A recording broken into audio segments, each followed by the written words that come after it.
Opinions matter. Opinions matter. Opinions matter.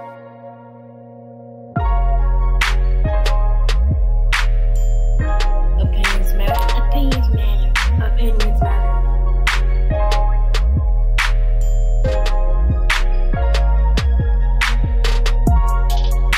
Opinions matter. Opinions matter.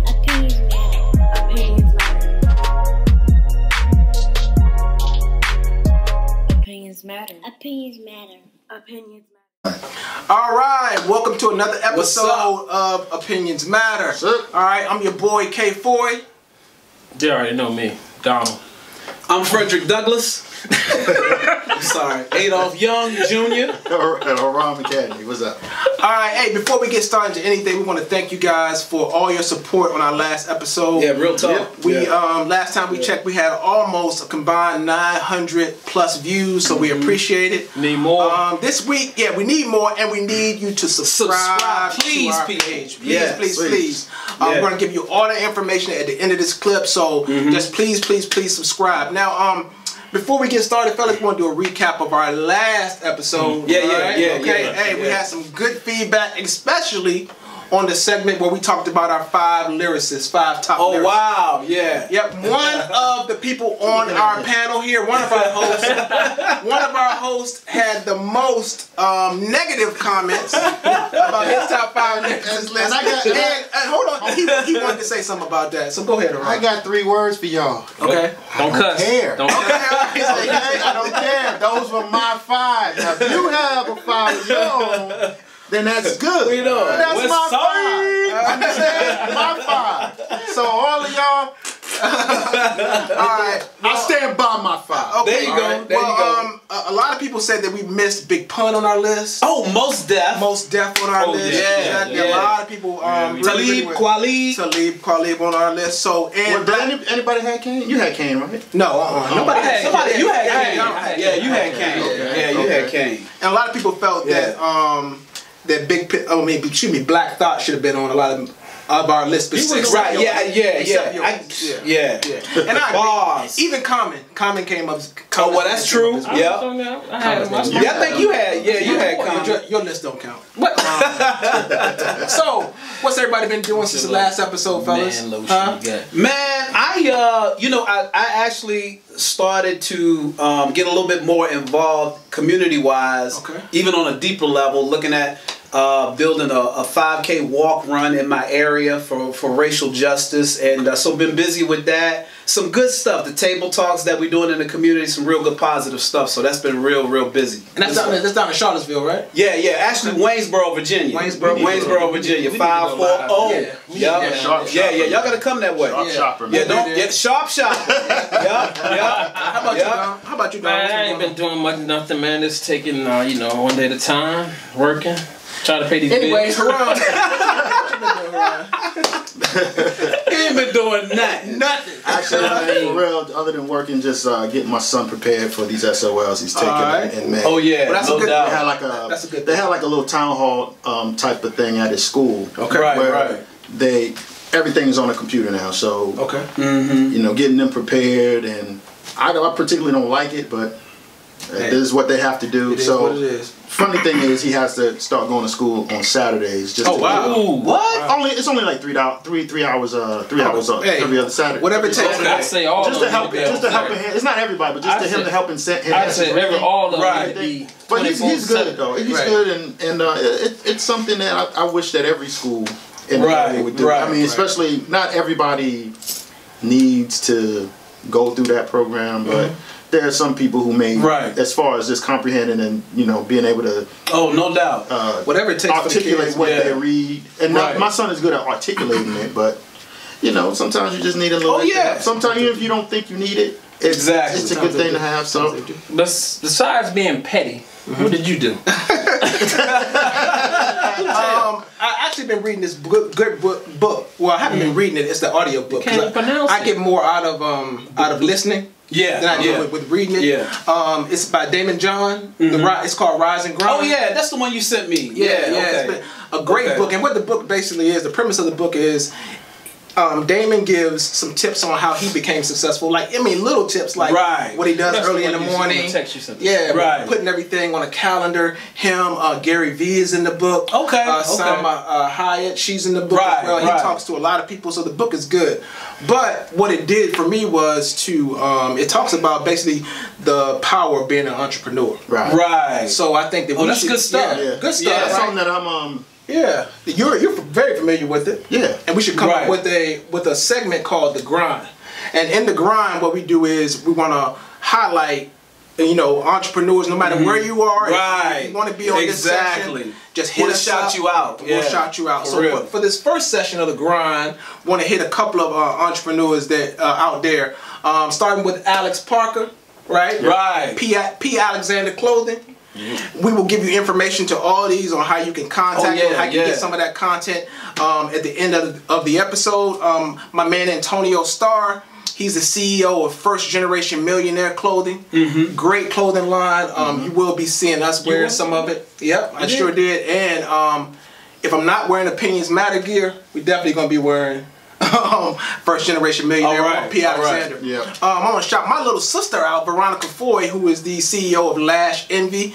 If you're in the DMV area, which is DC, Maryland, Virginia. If you're in the DMV area, you want your lashes done, hit her up. Again, we'll pass that information out. I thought that was whenever you get your license from. Shut up. And then we're going to also shout out my man Samson, who is the CEO of New York Design and Motion Clothing. Big Sam. Yeah, he provided our shirts. We want to thank him. Again, and also, last but not least, Lester Jackson. Yes, who is my the boy in the CEO of Bamboo Starline Clothing. All right. Yes. So if you're out there, you're an entrepreneur, you want to be featured in our episode, in our segment of The Grind, just let us know. We will shout you out because being an entrepreneur is very, very important. Indeed. So this is our relationship series of episodes. These next 2 episodes, we're gonna get into some stuff, some relationships from a man's perspective. Before we start, okay, all right, go ahead and get that disclaimer. This ain't got nothing to do with nobody. Past, present, future, or whatever. All right, let's get that straight. Well, I'm not gonna lie. Some of the things that I'm gonna say has definitely something to do with some of the relationships that I've been in the past, especially our second topic of the day. Okay. All right. So, but without further ado, we're gonna jump right into it. Our first topic of the day is: can you make someone happy in a relationship?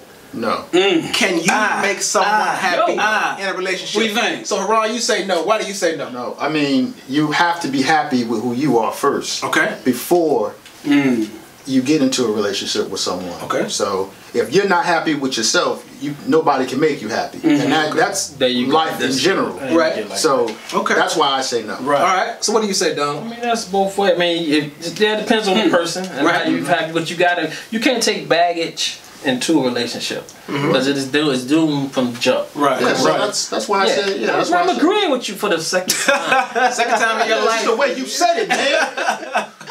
Ain't that was a personal attack. I'm trying not to cuss. I'm messing with you, but it's cool. That's cool. Yeah. Don't let them take you there. I mean, I agree with you too. I think that it needs to be an extension of you already being happy. At some point you gotta say to yourself, look, I'm good with or without you. However, in addition to where I am, I think you could probably help me extend my happiness. So I agree. I think you ought to have something. You ought to bring something to the table. I don't know if you all ever are on Will Smith's page a lot. He's been posting lately. But Will Smith has a page, and I was listening to a little segment that he did, and he was talking about this very topic. Him and his spouse Jada Pinkett. And what he said was that 2 people, they start on 2 separate journeys. And then they come together. They still have their 2 separate journeys, but they make a decision to be together while they're on that separate journey. So whatever that journey may be, everybody has their own separate journey. But until that person reaches that goal of that journey, they're not going to be happy. So no matter what you try to do or anybody around them, like you said, Haran, if they're not happy in their circle, I think that you can't make anyone happy. That person has to make themselves happy, and then they have to be happy with you, right, as a whole. When I think that people bring baggage into relationships, stuff that's hidden, you know, beneath the surface, that may just come out when a certain triggers. Right. Because like you, like you're an angry person. so I know in relationships, he's very angry. I know in relationships, we know as your friends, there's certain things that trigger you, trigger that anger to come out. Yeah, pettiness. Right. Like So go ahead now. I'll let you finish. What were you saying? Speaking of Will and Cheddar, is that open relationship that would make them happy? I don't know. I don't think they're in an open relationship. I think that's just a rumor. Well, rumor. You know. Well, it doesn't matter. I mean, it's making them happy. Man, just answer the question. Does it matter who else but they're in an open relationship? I'm just asking, man. You know how he is. Man. What? You know how he is. What? But yeah, so I guess the consensus is that you can't make. In a relationship, one person can't make the other person happy. What you bring to them. Right. And then that you say hidden undercover, and then you see it. When you meet a person, you don't see it all the time. But yes, you do. Yes, you do. I agree with that.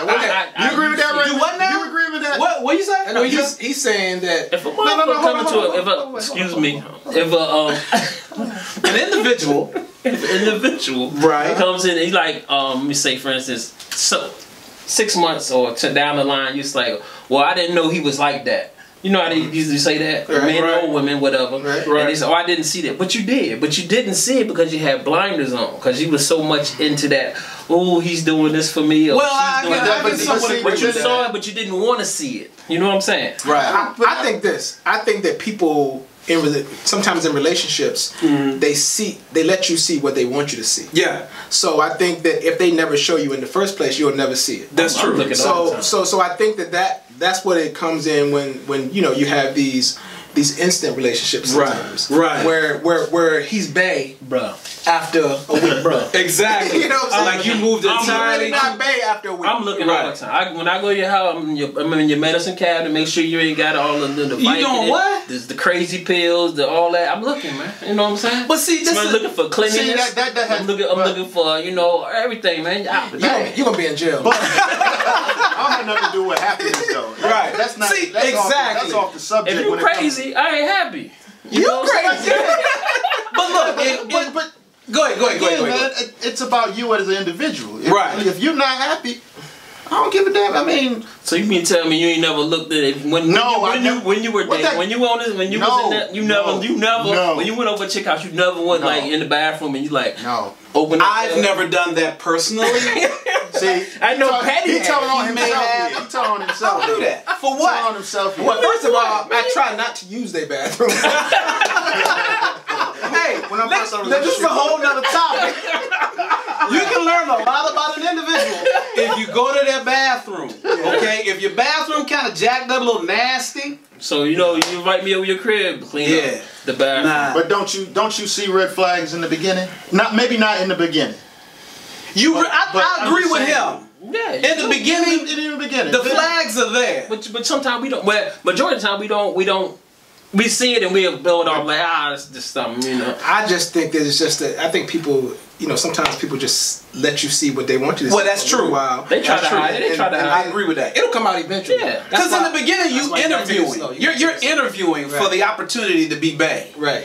So, you put out your best foot forward, some things that maybe you just don't want to other people to see. Right. So, you send a representative, so to speak, of who you really are. Right. But after a while, give it a little time, little chinks in the armor, some stuff start coming out. But still you gotta be comfortable with who you are before.